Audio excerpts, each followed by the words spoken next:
Vous avez du mal à vous sentir motivé? Bonjour, c'est Bertrand, votre coach web, bienvenue dans ce nouvel épisode de la vie créative, épisode 560. J'espère que vous allez bien, que vous avez la forme, la patate, l'énergie, que vous avez des projets, des envies, et vous savez que je suis là pour vous aider à devenir entrepreneur de votre vie, de devenir plus créatif, d'inventer votre futur par la création de contenu, par l'entrepreneuriat, par le marketing numérique, parce qu'on va pas dire digital pour pas faire pour ceux qui sont pas trop à l'aise avec ce terme, on va vraiment se dire que quels sont les outils que nous avons sous la main, comment nous pouvons les utiliser pour créer un futur qui nous plaise. Moi, vous voyez, c'est vraiment ça mon utopie, c'est de me dire comment vous les uns et les autres, là tous, vous là, toi là qui m'écoutes, comment finalement je t'aide au quotidien à avoir une vie qui te rend plus heureux, qui te satisfait plus, et comment tu peux le faire par la création de contenu. Ça peut paraître très utopique, très philosophique, mais en fait, ça revient un petit peu au sujet du jour, une question qui m'a été posée par Alexandre. Alors, l'idée, c'est toute simple, en fait, c'est que j'ai fait un mail, et j'ai dit aux gens, dans le mail, j'ai dit, écoutez, ça va aller, on a tous les outils sous la main, on peut faire beaucoup de choses, on peut créer du contenu, on peut entreprendre, on peut créer du podcast, de la chaîne YouTube, du blog, etc. On a tout sous la main, même si en ce moment, on se sent pas très motivé, si on se sent abattu par les nouvelles, par le Covid, par le confinement, par le fait d'avoir les enfants à la maison, ne pas pouvoir aller travailler pour ceux qui sont salariés, ne pas pouvoir se déplacer comme on veut, ne pas pouvoir voyager, ne pas pouvoir aller dans un bar pour travailler si vous adorez ça. Enfin, vous voyez, il y a plein de choses qui nous tombent dessus. Les annonces d'Emmanuel Macron mercredi, je vous rappelle qu'aujourd'hui j'enregistre, nous sommes le 2 avril, on est à 2 jours après les annonces d'Emmanuel Macron. On est aussi à 2 jours du reconfinement. Bon, on est aussi le jour de mon demi-anniversaire. Voilà, vous voyez, moi ça me rend heureux ce truc-là. Mais ce que je veux dire par là, c'est que c'est normal que vous puissiez vous sentir abattu. La question d'Alexandre, c'est me dire, finalement, comment on parle. Il me dit, c'est pas vraiment une question, il me dit, ce serait de parler de la motivation malgré le fait de travailler de chez soi, malgré la famille, malgré les mauvaises nouvelles. Et ça, je sais ce que c'est, parce que, comme vous, je l'ai vécu. Nous vivons tous des moments où nous nous sentons abattus, où nous manquons de motivation, où c'est compliqué, où on a l'impression que tout nous tombe dessus, où on a l'impression qu'on n'arrive à rien faire. En fait, pourquoi je le sais? Parce que je le vis, parce que vous le vivez, parce que aussi, souvent en coaching, j'ai face à moi des gens qui sont vraiment dans ce moment-là. Des gens, par exemple, qui veulent créer du contenu et qui n'y arrivent pas. Des gens qui me disent, voilà, j'ai créé un blog, j'ai créé un podcast, une chaîne YouTube. J'arrive pas à trouver mon audience. J'arrive pas à avoir des gens qui m'achètent mes produits.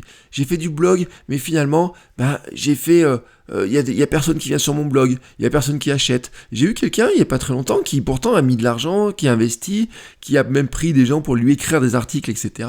Et qui se retrouve un peu piégé en disant, je comprends pas pourquoi ça marche pas. Et qui cherche tout simplement des nouvelles méthodes pour arriver à trouver la solution, comment je vais faire pour que ça marche, etc.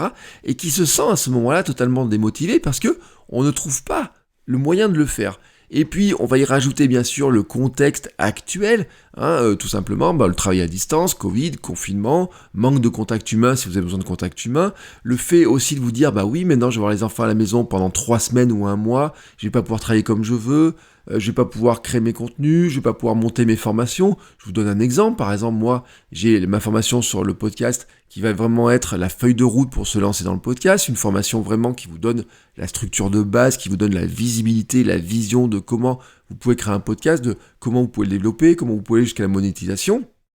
Bien entendu que avec ma fille Camille qui a 3 ans à la maison, c'est plus compliqué de gérer, d'enregistrer, de voir comment on peut publier, de trouver du temps, de faire les mails, de faire les vidéos, parce que tout simplement, elle est en attente et que je vais m'occuper d'elle. Alors bien sûr, on va se relayer avec ma femme, mais pourrait dire, là, ce truc-là, je dis, mais je vais jamais y arriver. Je vais pas pouvoir arriver à sortir cette formation, c'est pas possible, ça me tombe dessus. Et j'aurais pu rajouter des autres choses sur ma fille, en disant, l'autre jour, elle était malade, donc elle était à la maison, il y a un jour, elle n'a pas voulu aller à la crèche, vraiment, c'était compliqué, etc. On s'est un peu énervé, puis derrière, on s'est senti pas très bien, on n'a pas réussi à travailler comme on voulait. Enfin, vous voyez, ça peut nous tomber dessus, ces trucs-là. Et puis, bien sûr, on est dans un contexte Et ce contexte-là, moi je voudrais pas faire du French bashing. Franchement, je le dis très clairement, parce que je pense qu'on a une chance incroyable de vivre en France, pour ceux qui vivent en France, on a une chance incroyable de vivre en France. Quand on voit d'ailleurs les mesures qui sont prises, etc., c'est pas pour... moi je suis très critique par rapport au gouvernement, par rapport à plein de choses, mais soyons honnêtes, j'ai pas le sentiment de me prendre la crise en pleine gueule, voilà, en pleine gueule, tout simplement parce que, bien sûr, mes activités se développent, bien sûr, je suis super content, j'ai eu de la pub sur mes podcasts, j'ai des revenus qui grimpent, etc., bien sûr, ça, mais je sais aussi que j'ai aussi, dans les premiers mois l'an dernier, quand tout d'un coup, je pouvais plus faire certaines activités, faire certaines formations, etc., que on a quand même des bons ascenseurs, on a des bons élastiques, je veux dire que ça fait wing, wing, wing, wing comme ça, qui nous rattrapent. Et puis je parle même pas du premier financeur des entrepreneurs français qui s'appelle Pôle Emploi. Ne l'oublions pas parce que, par exemple, quand il y a 10 ans de ça, et je vais en reparler parce que je vais vous dire pourquoi c'est important cette histoire-là. Il y a 10 ans de ça, je quittais la vie de salarié et à un moment donné, je me suis dit je vais devenir entrepreneur, mais j'avais du temps devant moi parce que j'avais des allocations au chômage qui me permettaient aussi, tout simplement, d'avoir du temps, de trouver mes premiers clients, de monter des choses, etc. Donc, je le sais, tout ça, ce que c'est. On a tout un tas de choses qui sont positives, etc. Mais c'est vrai qu'aussi, il faut reconnaître que on est un pays qui est quand même un petit peu démotivant. Les structures, la politique, la culture, etc. amènent aussi une certaine démotivation parce que finalement, j'ai envie de dire qu'elle nous prive de sources de motivation et des sources de motivation qui sont aussi les plus importantes. D'ailleurs, j'ai trouvé un chiffre ce matin, la France serait le pays contenant le plus de salariés totalement démotivés. Et attention, ce chiffre est de 40%. 40% des salariés français seraient démotivés, et ça, c'était avant le télétravail forcé, c'était avant le Covid, etc. Et puis, je reviens sur ces notions de créateur de contenu, d'entrepreneur, de personnes, si vous êtes freelance, qui vous êtes là dans votre activité, etc., peut-être, ça ne marche pas comme vous voulez. Peut-être que vous avez envie de faire des choses et vous n'y arrivez pas, vous ne trouvez pas comment faire. Peut-être que vous n'avez pas encore commencé à créer des contenus mais que vous voulez le faire et que vous ne savez pas comment avancer. Je ne sais pas par où commencer, je me sens démuni, je n'ai pas d'idée pour avancer, j'arrive pas à trouver mon positionnement. Vous voyez toutes ces choses-là que vous pouvez vous dire dans votre tête. Ça, bien sûr que je le connais. Je sais ce que c'est, je l'ai vécu, je le vis des fois. Il y a des jours où je me sens démotivé, totalement, et je vais vous donner des exemples ensuite qui vont vous donner un petit peu des axes de comment vous pouvez voir les choses. Par exemple, je n'ai pas les résultats que j'espère. Je fais des choses, mais je n'ai pas les résultats que j'espère. C'est une vraie source de motivation. C'est ce que j'appelle la traversée du désert des créateurs. Tout créateur de contenu, tout entrepreneur, tout freelance, etc., il y a un moment, il traverse le désert. Le désert, c'est quoi ? J'ai l'impression que j'ai fait beaucoup de choses, mais je n'ai pas les retours que je veux. Je n'arrive pas à avoir les retours que je veux.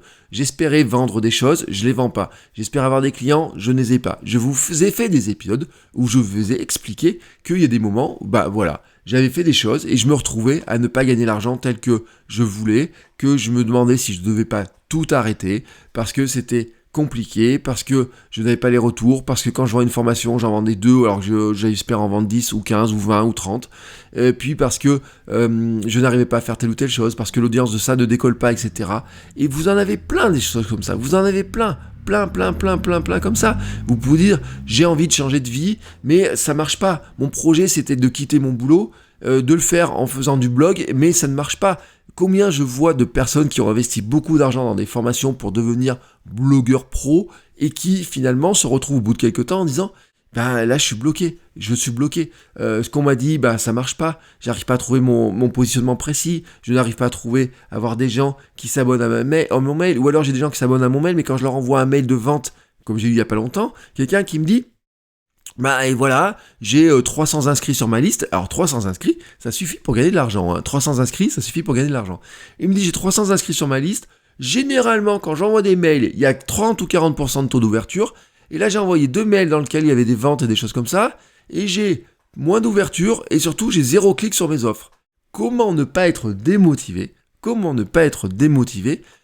vous dites, je prends du temps pour faire du contenu, pour avoir des gens qui me donnent leur adresse mail, pour les collecter, pour faire des lead magnets, des aimants à clients. Les gens s'inscrivent, je leur envoie des mails régulièrement, etc. Le jour où j'ai quelque chose à leur vendre, ils ne l'achètent pas. Comment vous pouvez garder votre motivation comme ça ? C'est normal, on le sait, on le comprend, c'est logique cette histoire-là. C'est vraiment logique, et c'est là où ça devient très important cette histoire-là. C'est que, finalement, ces sources de motivation que l'on va trouver, parce que ça va revenir sur cette question-là maintenant, c'est qu'elles sont importantes pour nous, parce qu'il y a une étude du MIT qui montrait par exemple que les salariés heureux sont 2 fois moins malades, 9 fois plus loyaux envers leur entreprise, 31% plus productifs et 55% plus créatifs. Si vous êtes indépendant, c'est pas là pour vous aussi. 2 fois moins malade, c'est extrêmement important parce que moins vous êtes malade, plus vous pouvez finalement faire ce que vous avez à faire. Et quand vous êtes indépendant, quand vous devez assurer vos revenus avec ce que vous faites comme votre activité, si vous êtes entrepreneur, auto-entrepreneur, etc., vous n'avez peut-être pas les arrêts maladie, etc. Moi, dites-vous par exemple qu'il y a des jours, j'étais malade, etc. Je me disais, je vais quand même faire ce que j'ai à faire parce que sinon, je ne pourrais pas facturer, je ne pourrais pas être salarié, et y compris d'ailleurs maintenant, tout de suite, actuellement, je pourrais être en arrêt maladie parce que je me suis fait opérer de mon genou, j'ai un arrêt maladie sur mon bureau que je n'utilise pas, tout simplement que je n'utilise pas parce que sinon, je ne peux pas rentrer de la facturation, je n'aurais pas le droit de facturer, et que ce mois-ci, j'avais des choses qui étaient vraiment intéressantes à facturer. Donc, on a tous ces choses-là. La loyauté envers mon projet à moi, vous voyez aussi, c'est un truc extrêmement important. Me dire finalement si ça me motive pas, etc., est-ce que je vais continuer à travailler sur mon projet, est-ce que je vais pas m'en lasser, est-ce que finalement je vais pas abandonner ma loyauté envers mon propre entreprise, elle est aussi importante. Être plus productif, bien sûr on a tous envie d'être plus productif, mais quand on est indépendant c'est encore plus important parce que souvent c'est directement, plus je suis productif, plus j'arrive à gagner de l'argent, ou alors plus je suis productif et plus j'ai du temps pour moi. Et on sait que souvent c'est difficile de décrocher, etc. Alors qu'au départ on rêvait tous.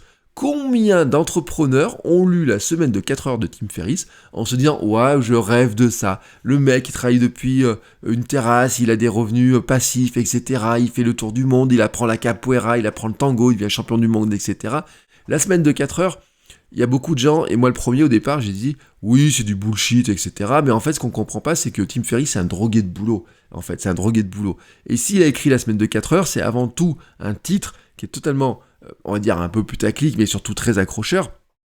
Bien sûr qu'il ne travaille que 4 heures sur ce qui lui rapporte de l'argent, mais parce qu'avant il avait travaillé énormément pour monter une activité, pour arriver à créer une activité, et ensuite pour pouvoir sous-traiter la majorité des choses, et se concentrer sur finalement ce que lui il appellerait un peu sa zone de génie, c'est-à-dire vraiment sur dans lequel il va vraiment apporter une grosse valeur, et puis le reste, à côté de ça, il va être capable finalement d'être beaucoup plus productif pour pouvoir, apprendre la capoeira, apprendre à faire je ne sais pas quoi, faire du sport ou j'en sais rien.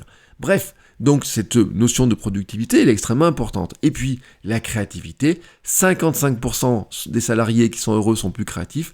Et ça, franchement, les entreprises devraient regarder ça parce que la créativité, c'est des nouvelles idées, des nouveaux produits, des nouvelles manières de faire, des nouvelles méthodes de travail, des nouvelles choses que l'on peut faire. Et nous-mêmes, quand on est indépendant, c'est exactement la même chose. Si je suis plus créatif, j'arrive à avoir des nouvelles idées de produits, j'arrive à avoir des nouvelles idées de contenu, des nouvelles vidéos, j'arrive à avoir des nouveaux idées de livres. Ça va permettre de créer de nouvelles activités, de faire de nouvelles choses, etc. Donc c'est quelque chose qui est extrêmement important, cette créativité. Et je peux pas faire un podcast qui s'appelle La vie créative en disant qu'on ne cherche pas des moyens d'être plus créatif. Donc oui, c'est important de trouver quelque chose qui nous motive et qui nous rend heureux. Un entrepreneur qui n'est pas heureux aura du mal à continuer à créer, aura du mal à continuer à être motivé, il aura du mal à continuer à faire tourner son activité.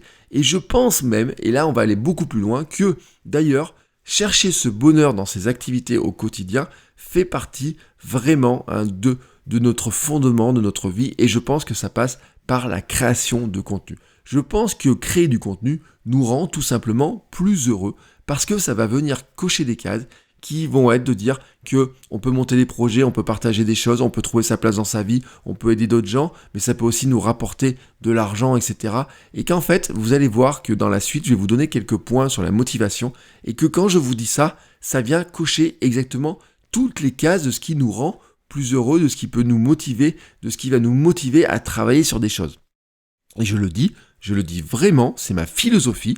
La vie créative est pour moi la voie du bonheur que l'on recherche. C'est-à-dire qu'en fait, il y a beaucoup de gens qui vont chercher le bonheur, qui vont se dire comment je peux être heureux, comment je peux faire ça, ça, ça et ça.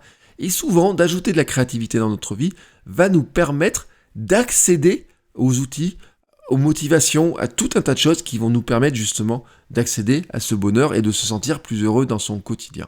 Et là, maintenant, je vais basculer sur la suite de l'épisode où justement, je voudrais un petit peu regarder ces motivations, pour répondre à la question d'Alexandre. Où est-ce qu'on la trouve ? Comment on la trouve ? Comment on va la chercher ? Où est-ce qu'on peut la chercher ? Il faut dire un truc d'abord, c'est que chaque personne a un dispositif de motivation qui lui est propre. On a chacun nos motivations. Et vous allez voir ensuite qu'on peut être drivé par différentes sources de motivation.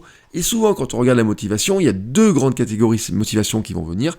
Il y a l'extrinsèque et l'intrinsèque.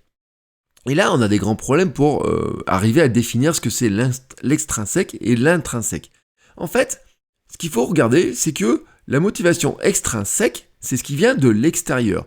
Le but, c'est obtenir quelque chose. Et en fait, c'est la plus commune de toutes, parce que nous sommes vraiment, depuis que nous sommes petits, nous sommes élevés sur l'extrinsèque. On grandit sur l'extrinsèque. Les notes à l'école, avoir un bon boulot grâce aux études, faire plaisir à ses parents, être approuvé par ses camarades de classe, avoir une promotion, gagner de l'argent de poche. Oui, tous ces trucs-là, comme ça. Range ta chambre, t'auras une glace. Si tu veux regarder tel épisode de télé dessin animé, tu vas ranger ta chambre, fais tes devoirs et ensuite tu pourras aller jouer au foot. Je fais pas mes devoirs parce que ça me plaît. Non, je fais mes devoirs parce que on me promet que je vais pouvoir aller jouer au foot. Lave la voiture et t'auras une pièce de je sais pas combien maintenant pour avoir en argent de poche pour aller t'acheter des bonbons. Ça fait partie des motivations. Et en fait, ce qui se passe, c'est que souvent, quand on regarde l'éducation telle que l'on a reçue et telle qu'on aurait une tendance à la donner, on est souvent sur ces motivations qui sont totalement extrinsèques, des motivations extérieures. Et je parle même pas du regard des autres, je parle même pas de toutes les motivations qui pourraient être de dire comment je trouve ma place dans le groupe, quand je disais par exemple faire plaisir à ses parents, être bien vu par ses camarades de classe, etc. Il y a tout un tas de choses qui sont dans ces motivations-là vraiment très profondes, qui viennent, elles sont profondes parce que on va chercher ça, on a besoin de ça, on a besoin de l'approbation par exemple de son patron, on a besoin de l'approbation de ses clients, que ses clients aiment bien ce que l'on fasse, qui nous envoient des petits messages, etc. parce que c'est notre business aussi. On a besoin d'être approuvé par ses camarades de classe, de trouver notre place, d'avoir des amis avec lesquels on est bien, etc. Et donc, on va tout faire pour arriver finalement à se dire comment je peux plaire à telle ou telle personne pour la séduire, déjà d'une séduction, ou alors pour arriver à m'intégrer dans ce groupe-là. On l'a tous connu ce truc-là. Faire du bon, travailler pour faire ses études, pour travailler, pour avoir un bon boulot, c'est la promesse de la société française et la promesse de la société plus largement mondiale, j'ai envie de dire. La promesse, par exemple, quand vous regardez sur toutes les motivations de travailler pour avoir une plus grande maison, pour avoir un statut social, etc., c'est ce qui conduit notamment souvent au maximalisme dans la consommation, etc. La société américaine est totalement drivée par ce truc-là. Avoir le fameux salaire à 6 chiffres, avoir une grande maison, une belle bagnole, avoir un statut social, pouvoir porter une belle montre. Rappelez-vous de la Rolex de ces gars-là. Regardez le statut social, par exemple, de celui qui va acheter tel ou tel truc, de celui qui peut acheter un téléphone, qui peut acheter une bagnole, qui peut acheter ça, qui peut partir en vacances à tel endroit. Regardez le luxe. Soyons honnêtes, ce sont des motivations qui sont souvent extrinsèques, parce que notre société, elle est beaucoup drivée par l'extrinsèque, par finalement, qu'est-ce que je fais va m'apporter comme de choses qui viennent de l'extérieur, parce que ça me donne du statut, de la visibilité, parce que je vais être adulé par certains cas, vous voyez, même les sportifs par exemple, on peut se rendre compte que souvent leur motivation peut souvent être aussi extrinsèque, dans certains cas. Et on va dire, mais alors, l'intrinsèque, il est où finalement ? Eh bien, c'est là où il est beaucoup plus difficile à définir, parce que souvent, dans notre éducation, dans notre manière de faire, l'intrinsèque, il n'est pas vraiment mis en valeur. Il y a une chose qu'on m'avait dit, qui était extrêmement importante, c'est par exemple dans l'éducation, notamment dans la philosophie Montessori, il y a quelque chose qui est vraiment extrêmement important, c'est la notion quand on dit à des enfants, on dit, voilà, je suis fier de toi, ou tu peux être fier de toi. Cette petite phrase, elle est extrêmement différente. Je suis fier de toi. Si par exemple, ma fille fait quelque chose et je lui dis je suis fier de toi, elle va plutôt être dans un mécanisme de la récompense qui va dire je fais quelque chose et dans ce cas-là, finalement, je vois que quand je fais quelque chose, papa il est content. Et donc je vais faire cette chose-là. Non pas parce que moi ça me fait plaisir, mais parce que papa est content. Ça, c'est un truc, c'est ce qu'on appelle aussi des drivers qui vont nous conditionner dans certains comportements. Je fais ça parce que je sais qu'il va se passer ça. Près de mes parents, auprès de ma famille, auprès de mon patron, auprès de mes clients, auprès de tout le monde, etc. Et dans ce truc-là, on est toujours dans de l'extrinsèque, on est toujours dans de l'extérieur. Dans de l'intrinsèque, on serait de dire, je fais ça parce que ça me rend fier de moi, parce que je suis content de le faire, parce que je suis heureux de le faire. Et voyez ça, par exemple, quand j'ai vu ça dans la pédagogie, par exemple Montessori, je sais que je le mets en valeur. La différence quand on dit à un enfant, je suis fier de toi, ou tu peux être fier de toi d'avoir réussi ça, elle est vraiment différente, parce que c'est là où on va essayer de passer de dire, est-ce qu'on ne donne que des motivations externes, ou est-ce qu'on va essayer de leur apprendre des motivations qui sont internes. Et c'est la motivation intrinsèque, c'est vraiment la relation directe entre ce que je fais, et finalement, est-ce que ça me fait plaisir de le faire? Et là, on est vraiment dans trouver du plaisir. Le fait même d'accomplir cette activité me satisfait sans besoin de récompenses externes, les félicitations, les primes, l'argent ou quoi que ce soit. Et là, vraiment, je le dis, il y a un piège dans cette définition-là, c'est que souvent, on confond cette motivation intrinsèque avec des motivations extrinsèques. Même ceux qui disent « j'ai une motivation profonde pour remplir une mission », quand on leur demande ce que c'est, ils vont dire « ah là là, moi je suis content, j'ai une mission de vie et je fais ça, et j'en suis fier parce que j'ai réussi à aider les gens, et les gens ils me disent qu'ils ont fait telle ou telle chose.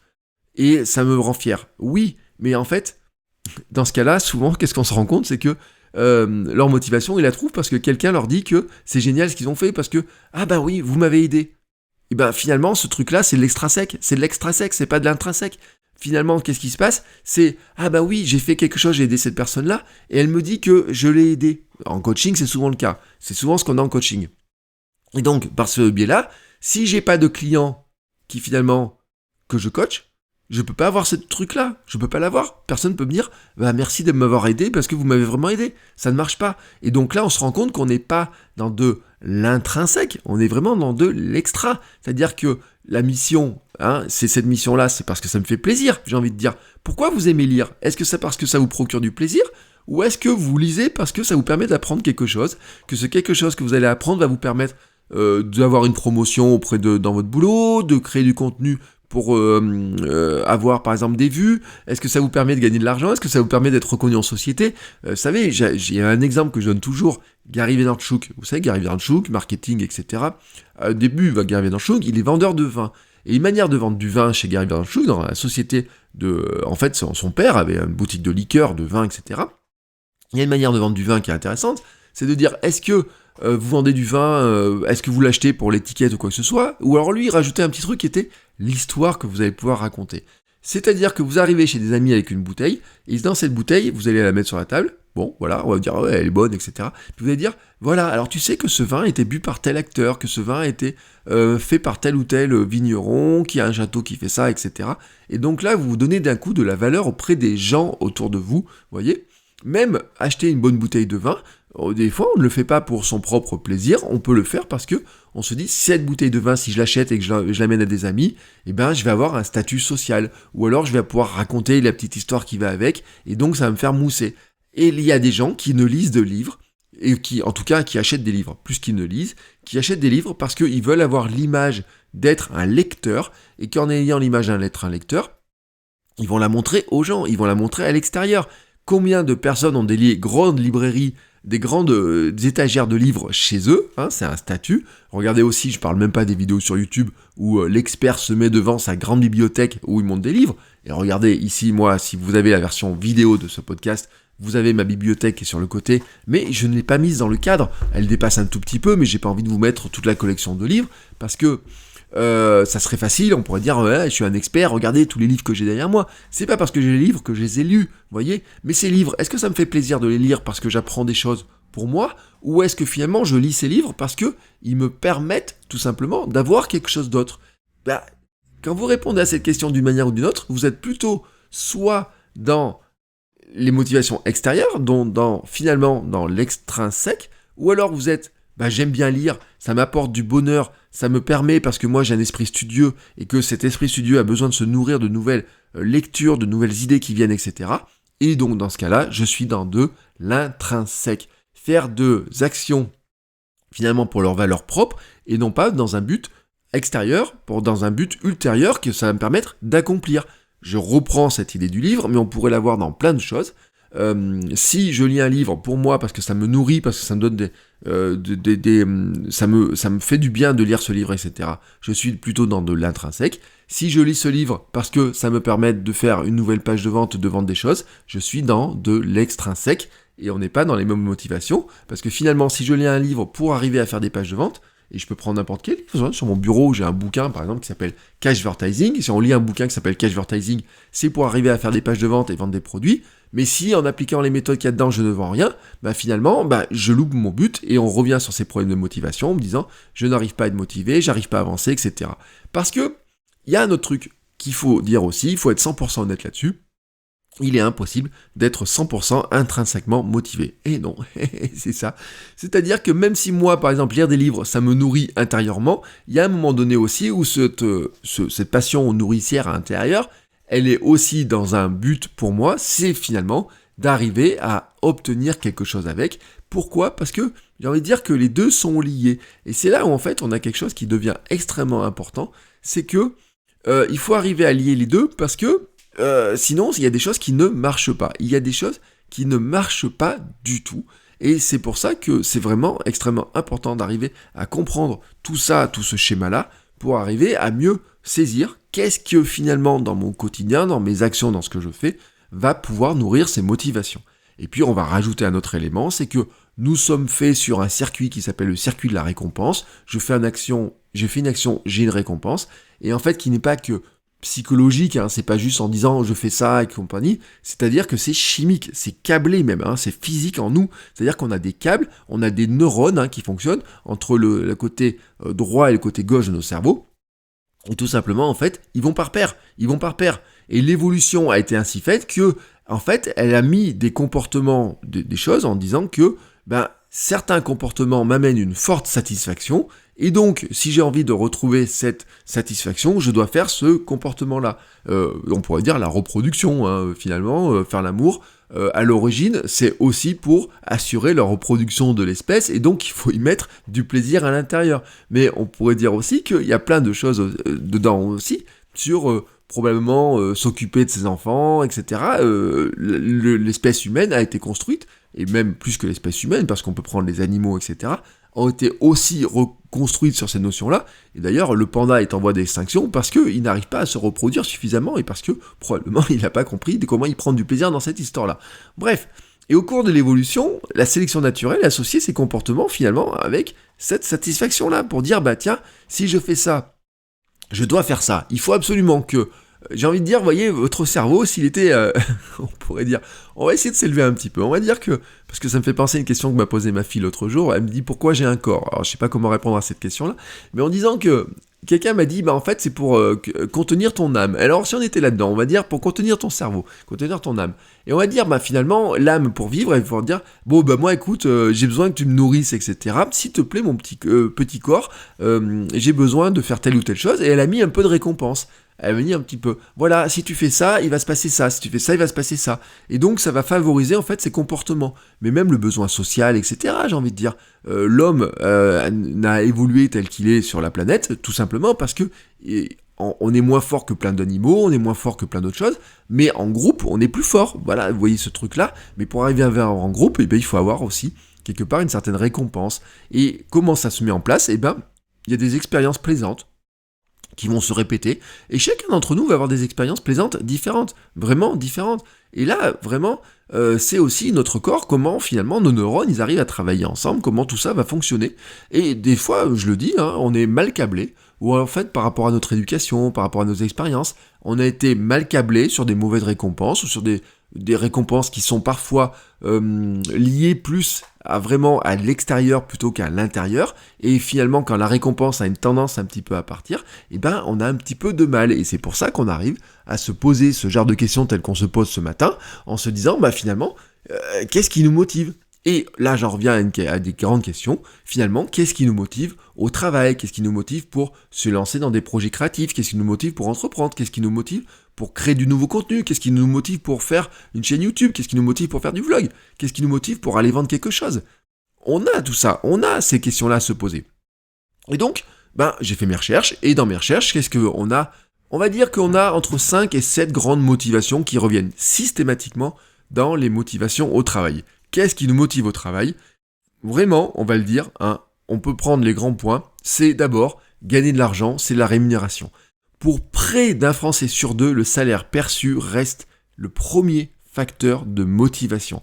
Attention, le salaire qu'on l'on perçoit, il y a deux sens.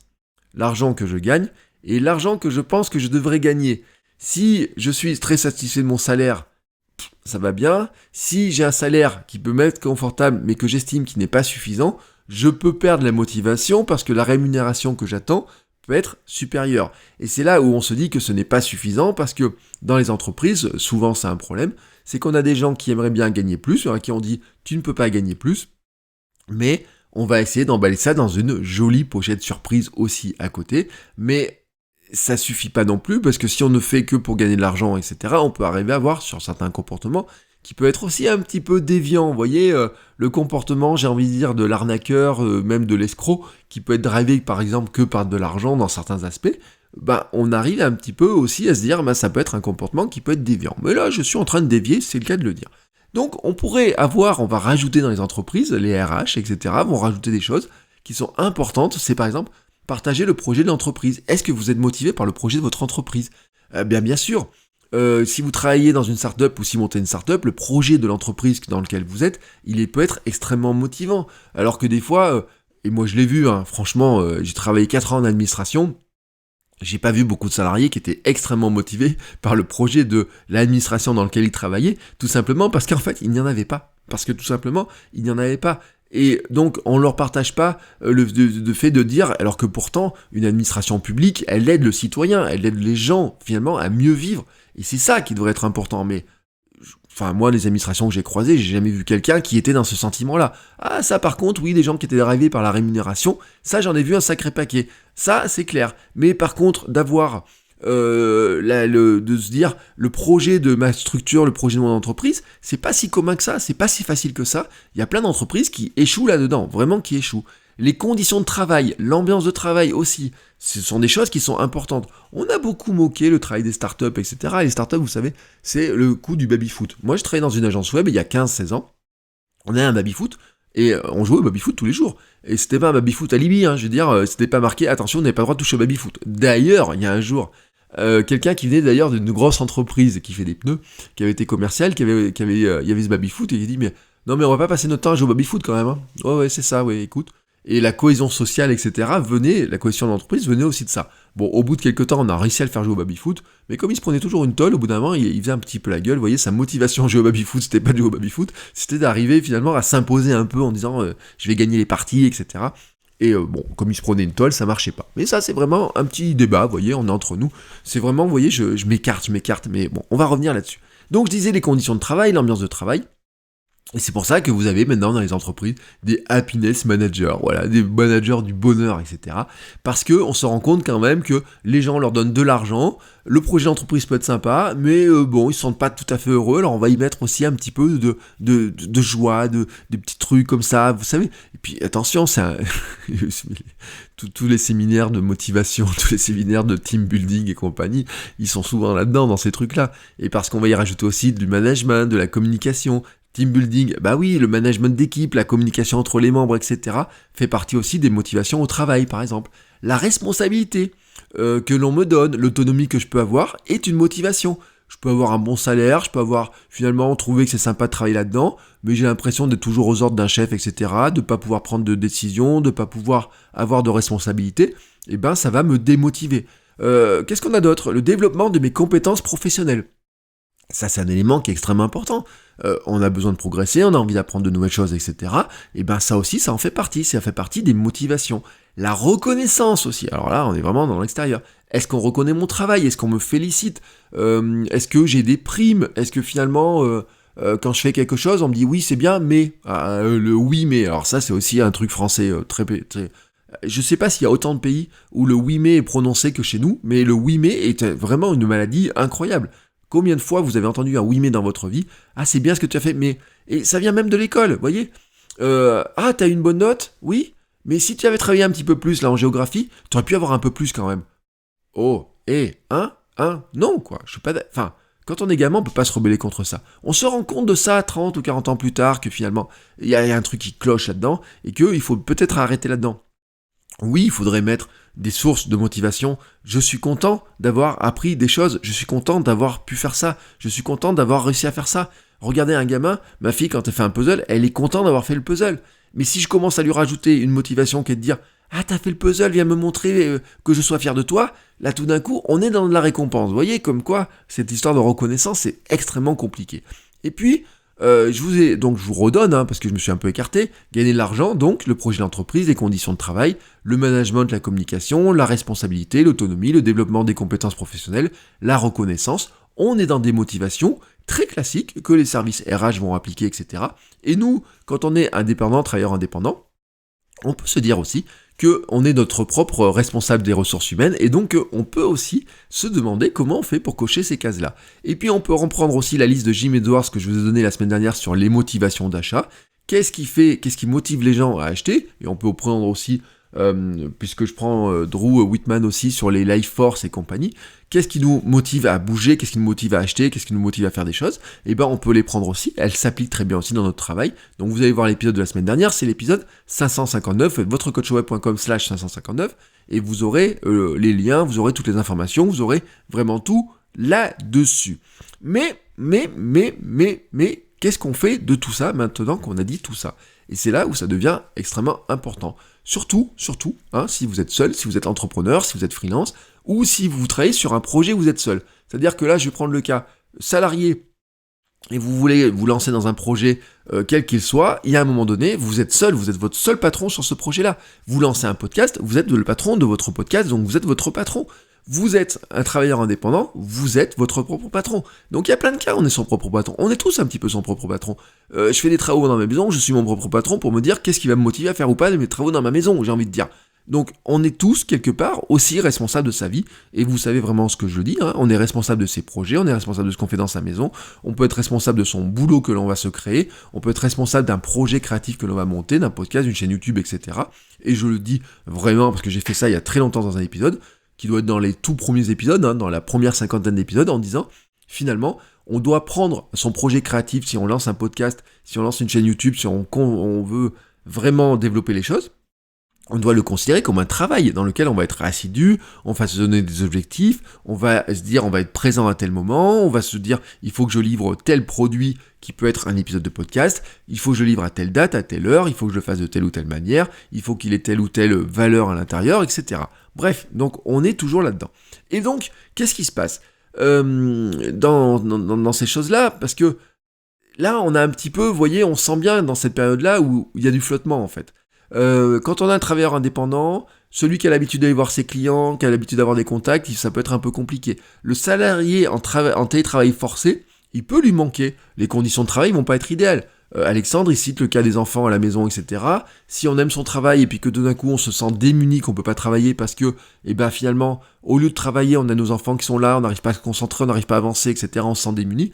Forcément, vous vous rendez compte que les motivations sont en train de se dégrader. Si vous aimez aller au bureau et qu'on peut vous priver de votre bureau, forcément, les conditions de travail, l'ambiance au travail ne va pas. Si la communication avec vos proches, avec vos collègues, etc. N'est pas bonne, parce que vous êtes sur Zoom et que vous êtes dans la Zoom fatigue, etc., ça va pas non plus, vous voyez. J'ai même vu des gens, par exemple, qui sont enseignants en université, qui leur plaisir à eux, et moi, c'est mon plaisir aussi, moi j'adorais être dans un amphi avec 200 personnes, mais j'adore pas être dans un amphi avec 200 personnes, parce que les personnes vont m'applaudir ou quoi à la fin, c'est un truc qui n'arrive pas, mais parce que on répond à des questions, parce que c'est vachement stimulant ce truc-là, vous voyez. Et puis d'un coup, on vous enlève ça, on dit maintenant vous allez faire votre cours sur Zoom. Et vous avez à la place des petites têtes, des petits écrans, des petits carrés bleus et tout qui s'affichent, parce qu'en plus les étudiants ne montrent pas leur tête, etc. Et c'est mieux souvent de montrer leur tête, dans certains cas, ça aide plus à poser des questions. Et puis, donc tout d'un coup, finalement vous dites oui, mais moi j'aimais faire telle ou telle chose, et puis tout d'un coup je peux pas le faire, ou je peux pas le faire de la manière dont je l'aime, etc. Et donc, comment on fait là-dedans ?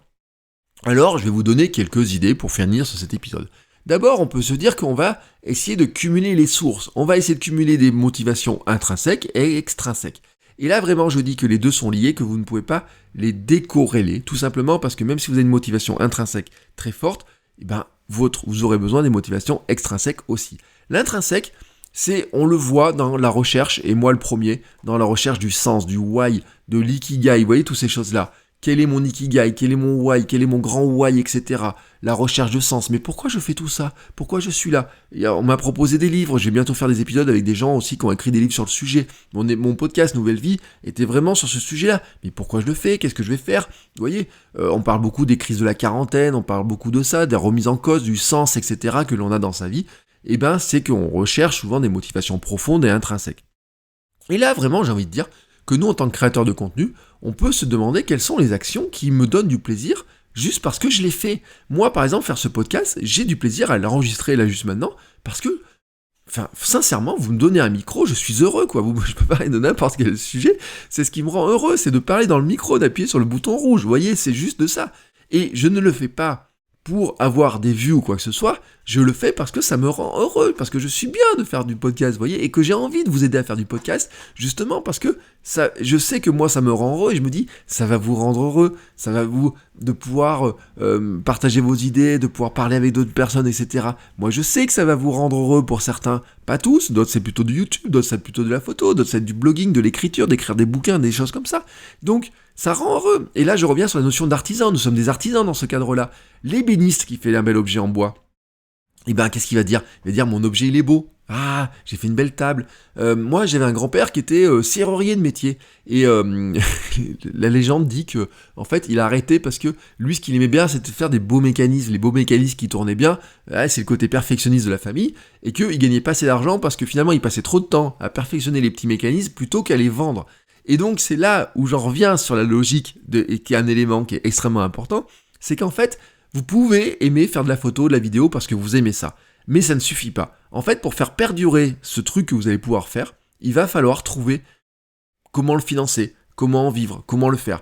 Par exemple, j'adore courir, mais je dois vivre pour courir. C'est-à-dire que pour pouvoir courir, déjà je dois avoir de l'argent pour payer des baskets, pour payer de quoi manger, pour payer la maison, etc. Et donc ce qui veut dire que même si ma motivation intrinsèque, profonde, etc. pour courir, c'est parce que ça me procure du plaisir. Si je veux pouvoir continuer à courir autant que je veux, il faut que j'arrive à le financer. Si je veux pouvoir créer du podcast, continuer à créer du podcast tel que je le fais, pouvoir vous parler tous les jours comme ça, comme je le fais et que ça me rend heureux, il faut que j'arrive à trouver un moyen de le rattacher finalement à quelque chose qui va me permettre de gagner de l'argent. Et là, on revient sur des motivations extrinsèques, le but que je vais mettre derrière. Quel but je fais? Je crée du podcast, ça me rend heureux.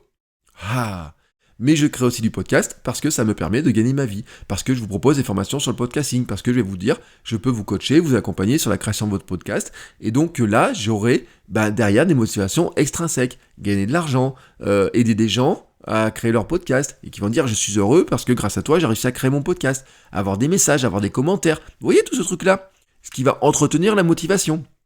Et on peut reprendre toutes les sources que j'ai, on peut les regarder. On peut prendre toutes les sources de motivation au travail et se dire que même si je suis sur un projet indépendant, même si je suis travailleur freelance, même si je suis indépendant, ces motivations-là, elles marchent aussi pour moi, elles fonctionnent aussi pour moi, elles s'appliquent aussi pour moi, et donc on va les regarder. Par exemple, est-ce que j'arrive à m'aménager des bonnes conditions de travail parce que ça me permet d'être mieux, de mieux travailler, etc. Est-ce que, par exemple, quand j'aménage mon bureau pour avoir le but, c'est par exemple d'avoir un beau bureau, d'être mieux installé, etc.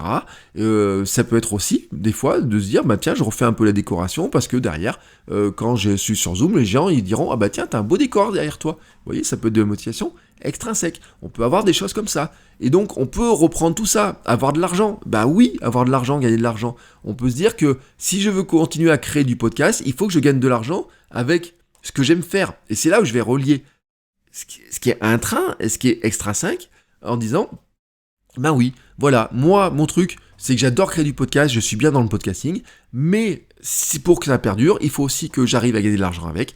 Et donc, c'est là où on va mêler toutes les différentes sources de motivation. Et on va dire, par exemple, qu'il y en a qui sont plus fortes que d'autres.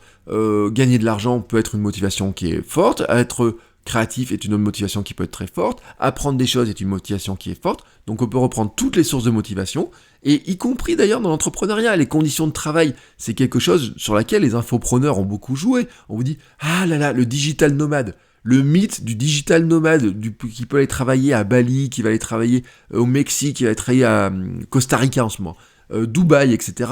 Le soleil, d'avoir ça, de pouvoir travailler de n'importe où. Ils font des photos, ils ont l'ordinateur sur la terrasse. Hop, ils font une photo, ils sont sur une chaise longue avec l'ordinateur qui est en train de leur cramer les cuisses. Ah, qu'est-ce que je suis bien là, à travailler au soleil, etc. Pendant que vous, pauvres couillons, vous êtes dans votre bureau ou alors enfermés dans votre maison. Vous voyez, c'est un petit peu ça des fois quand même qui nous remettent.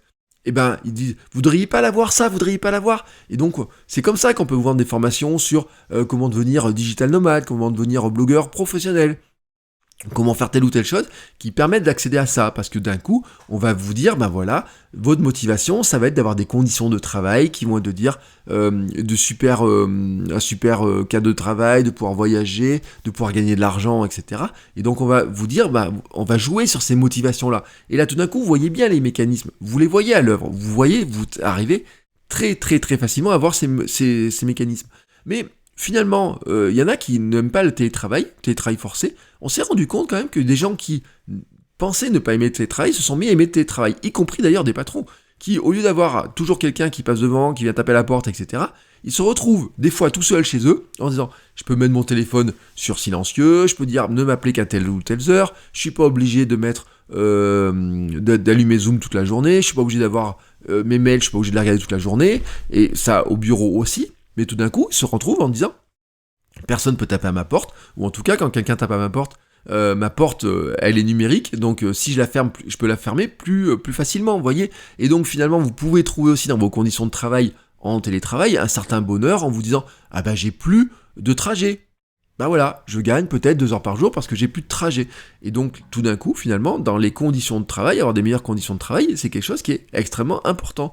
Et puis on peut se dire aussi, apprendre des choses, me sentir de plus en plus expert dans ce que je fais, etc., font partie aussi de toutes les motivations sur lesquelles on va jouer.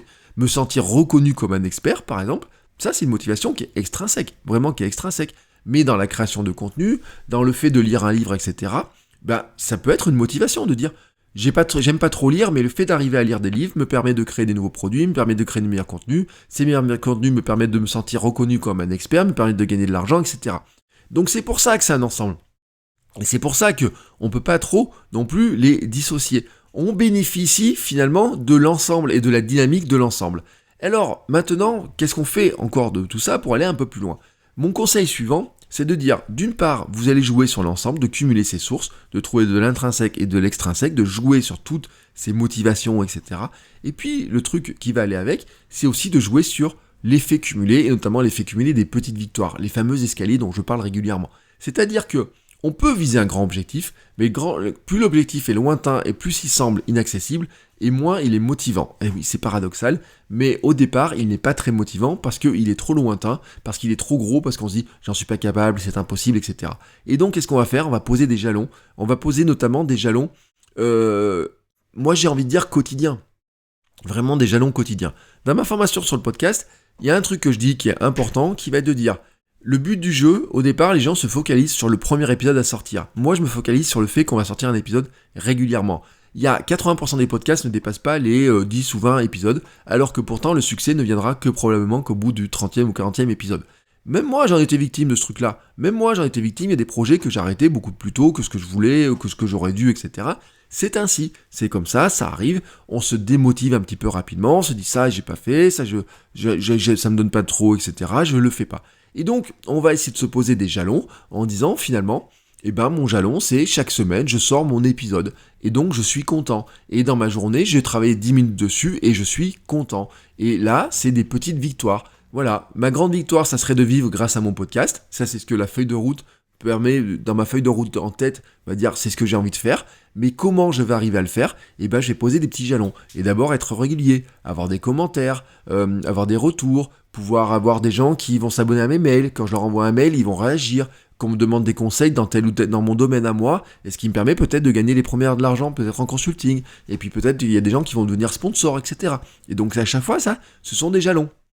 Des petites victoires. Et ces petites victoires, on peut aller jusque à la victoire quotidienne. Et c'est un élément qui est pour moi extrêmement important. Et puis, surtout, on va éviter de dépendre de trop de récompenses externes. On revient sur ce que je disais par rapport à ma fille. La différence entre « je suis fier de toi » ou « tu peux être fier de toi ». On devrait tout simplement se dire comment je fais pour ne pas trop dépendre de cette motivation externe que je ne peux pas contrôler. Et là, on va revenir aussi sur du stoïcisme. Quelle est la différence entre ce que je peux faire moi et ce qui vient des autres? Qu'est-ce que je peux contrôler? Qu'est-ce que je ne peux pas contrôler? Le créateur de contenu doit être stoïciste par nature, en se disant, qu'est-ce que je peux contrôler? C'est la qualité dans le contenu que je crée. Je crée du contenu de très bonne qualité. Je dois être fier de ce contenu de très bonne qualité que je crée, même si finalement il sera moins vu que ce que j'espère. Bien sûr, j'espère qu'il sera vu. Et il y a un truc qui va te dire que probablement, si je fais un contenu de très bonne qualité, il va finir par être vu et donc je vais finir par obtenir les récompenses que je cherche à obtenir. Mais on ne doit pas dépendre que de ça. Si vous faites un contenu et que dans les premiers jours, il n'y a pas le succès que vous voulez, ça peut vous démotiver. Si maintenant vous n'êtes dépendant que de ces motivations externes, le jour où vous avez un contenu qui marche bien, vous êtes super motivé à en refaire un autre. Le jour où ça ne marche pas, vous serez démotivé pour en faire un autre. Mais le risque aussi, c'est de tomber dans le piège de dire « Ah bah ça a marché, je ne vais faire que ce qui marche », alors que parfois votre audience et vous-même, vous avez besoin d'avoir des contenus qui parfois marchent moins, mais qui vont plus vous remplir de joie et de bonheur parce qu'ils viennent répondre à ce qui vous fait plaisir, à ce qui est de l'intrinsèque pour vous, mais aussi à ce que votre audience a besoin d'entendre. C'est sûr que des fois, vous allez vous rendre compte que faire une petite danse sur TikTok peut vous rapporter des vues, mais elle a aussi besoin d'entendre le conseil que vous allez lui donner. Et vous n'allez pas rester que dans la petite danse sur YouTube, vous devez aussi lui donner le conseil qu'elle a besoin d'entendre, même si parfois ça ne lui fait pas plaisir. Et donc, vous devez être dans les deux. Donc, faites attention à ce piège-là, et moi, c'est un truc auquel je fais attention très régulièrement, en disant... Ah oui, alors ça, je me rends compte que tel truc ça marche, tel truc ça marche, mais je dois aussi faire attention à dire, bah oui, mais ça, j'ai besoin de le dire, même si ça va pas leur plaire. Il y a des sujets d'épisodes où je sais typiquement qu'il y aura moins de succès que d'autres, et pourtant, j'estime que je dois vous le dire droit dans les yeux, bouche à oreille, je sais pas comment on pourrait le dire, mais en tout cas, je dois vous le dire. Et donc, finalement, c'est de se dire, qu'est-ce qui se passe quand je crée un contenu? Est-ce que créer ce contenu me fait du bien? Si la simple fait de créer ce contenu me fait du bien, bah déjà c'est une motivation interne à nous, et donc ça va perdurer plus facilement. Même si personne ne le regarde, je dois savourer cette victoire, je suis content d'avoir fait ce contenu, je suis content, par exemple, je crée un podcast pour aller rencontrer des gens sur une passion, etc. Je suis content d'aller rencontrer des gens et de parler avec eux, de créer des choses, etc. Même si personne, ou pas grand monde ne l'écoute. Mais bien entendu, c'est mieux si quelqu'un l'écoute, et nous sommes d'accord là-dessus. Mais je ne vais pas mettre ma satisfaction sur le fait qu'il y ait 10 personnes ou 100 personnes qui l'ont écouté. Je ne dois pas dépendre que de mes ventes, de mes vues, des commentaires, parce que si finalement un jour ça n'arrive pas, ça me démotive. Et la traversée du désert de l'infopreneur, de l'entrepreneur tout simplement, mais je dis de l'infopreneur parce que c'est souvent un cas qu'on a, c'est des gens qui vont dire je vais créer du contenu, je veux créer du contenu pour arriver ensuite à vendre des formations, avoir de la publicité. Comme l'audience ne vient pas, on n'a pas de clientèle cible, et donc finalement on va se démotiver assez rapidement. Et puis on peut tomber dans ces fameux pièges de dire finalement que je ne vais faire que ce qui plaît à mon audience et pas ce dont elle a besoin d'entendre, et pas ce qui est parfois un petit peu à côté, mais qui pourrait avoir un succès à plus long terme d'ailleurs. On peut avoir des vidéos par exemple qui sur l'instant ne peuvent ne pas avoir de succès, et qui vont finir par marcher dans quelques temps. Donc vraiment, on va essayer de se décorréler de certaines sources de motivation purement externes, mais qu'on ne maîtrise pas du tout.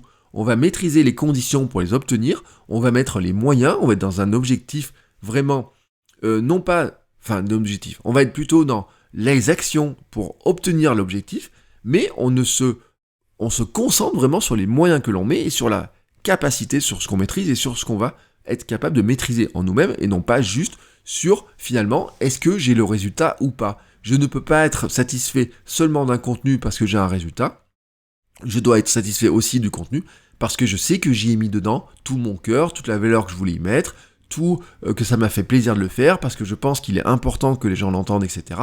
Et c'est ça qui doit être aussi une source de motivation. Et puis, je dois vous le dire un truc, c'est que moi j'ai ma petite méthode, c'est la petite méthode bonus, c'est que moi j'applique la méthode des 3 kiffs. Alors vous savez, vous avez un livre qui s'appelle les 3 kiffs par jour, et je dois dire que ça fait partie peut-être de ce qui m'a sauvé la vie, et soyons honnêtes, quand j'ai sauvé la vie, je suis pas, c'est pas un grand mot comme ça, c'est pas un grand mot. Il y a 10 ans de ça, j'étais au plus mal, j'étais encore salarié d'une collectivité locale, harcelé. J'ai fait 5 mois d'arrêt maladie, j'étais sous antidépresseurs, j'allais voir mon psy. Quand à un moment donné, un matin, je suis allé au boulot, je tremblais tellement que je ne pouvais même pas faire mon code, etc. J'ai appelé le médecin, elle m'a dit, écoutez, vous pouvez pas continuer de travailler comme ça, je vous arrête. Et même un jour, elle m'a même dit un truc, elle m'a dit, vous n'y retournerez jamais, vous n'y retournerez jamais. Et une collègue un jour m'a appelé, elle m'a dit, ça va, hein, tu fais pas de conneries. Et donc, vous voyez à quel point ils sentaient, les gens qui étaient autour de moi sentaient à quel point j'étais au plus bas. Donc, j'ai passé des années sous antidépresseurs pour arriver à remonter ces trucs-là.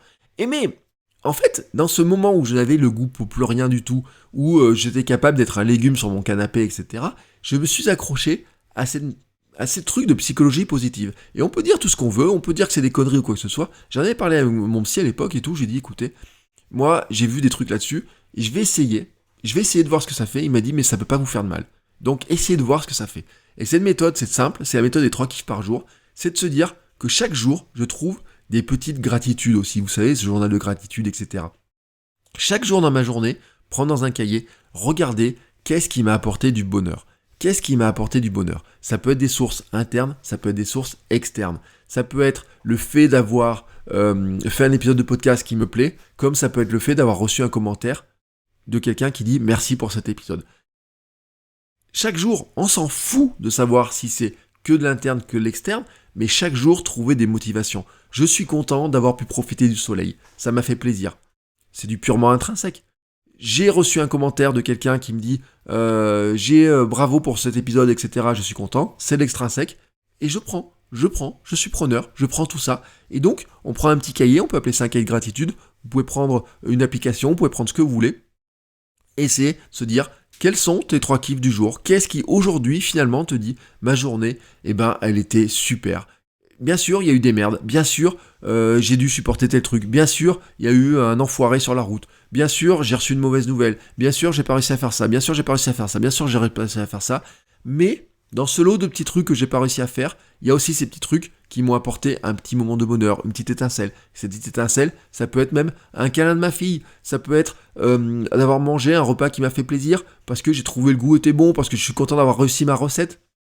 Même si je suis tout seul à me faire ma recette et que je suis content j'ai fait un gâteau, mais il était bon mon gâteau aujourd'hui, je suis content, c'est pour moi, c'est pas pour les autres, etc. Mais ça, je le note. Tous ces trucs-là, je me sens en forme, ma fille va bien, hop, tac, ça fait partie de ce que je vais noter dans mon journal de gratitude. Je suis fier du message que j'ai reçu en commentaire sur Apple Podcast. N'oubliez pas de le faire, hein. Nourrissez mon journal de gratitude d'aujourd'hui, hein, nourrissez-le. N'oubliez pas d'aller mettre des commentaires sur Apple Podcast, ça aide le podcast à être découvert. Moi, ça remplit mon journal aussi, mon petit kiff, vous voyez, etc. Quand j'ai des commentaires, n'hésitez pas à le faire. Et puis moi, je vais vous dire, vraiment, je suis content d'avoir réussi à faire tel épisode. Je suis content d'avoir podcasté. J'ai passé 1 heure à faire mon podcast et vous voyez, je suis extrêmement heureux. Et vraiment, même si finalement vous ne le regardez pas, même si vous ne l'écoutiez pas, parce que regardez, je répète que les épisodes sont aussi maintenant sur YouTube, même si vous ne l'écoutez pas, même si vous ne le regardez pas, moi je suis heureux de l'avoir fait, parce que c'est là aussi, hein, ce qui est vraiment extrêmement important pour moi, et c'est pour ça que je dis ça, c'est que ce qui me motive, moi, vraiment aussi, bien sûr que j'ai envie de gagner de l'argent, bien sûr que j'ai envie de gagner ma vie, bien sûr que j'ai envie de voir votre sourire aussi, quand vous arrivez à créer un podcast et que vous avez des retours, que vous vous rendez compte que ça vous remplit de bonheur, etc. Mais moi aussi, ce que j'ai envie de faire, c'est de continuer à créer du podcast et créer du podcast tous les jours, très longtemps. J'ai envie d'être là-dedans et je fais tout pour le faire et je fais tout aussi pour vous aider à le faire. Parce que je pense, vraiment, je le répète, c'est ma philosophie de vie, c'est ma vision à moi de comment on construit sa vie. Pourquoi j'ai appelé le podcast maintenant la vie créative, c'est vraiment ça. C'est que pour moi, la vie créative et tout ce qu'on va mettre dedans, c'est ce qui nous amène au bonheur, au plaisir. Voilà. Sur ce, il me reste maintenant à fermer ma bouche. Je vous ai dit ce que j'attendais de vous par rapport aux commentaires. Je vous remercie d'avance pour les commentaires que vous avez laissés sur Apple Podcast et un petit peu partout.